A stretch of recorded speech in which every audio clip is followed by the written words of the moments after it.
Okay. So I believe that, if I understood, and stop me, the question is basically about the feedbacks on the CO2.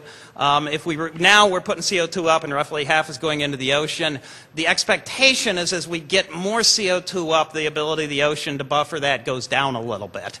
And so, you know, the fraction that remains airborne increases with time. And then there is this probably a pretty good idea that longer term, decades, centuries to a small number of millennia, in a warmer world, that you may pull CO2 out of places that it's hidden now. And the biggest concerns would be the Arctic soils. Other soils, if you make the Arctic soils more tropical, there's a huge complexity, but the knee-jerk response, which may be accurate, is that they lose their CO2 because they're getting more like other soils that have less CO2.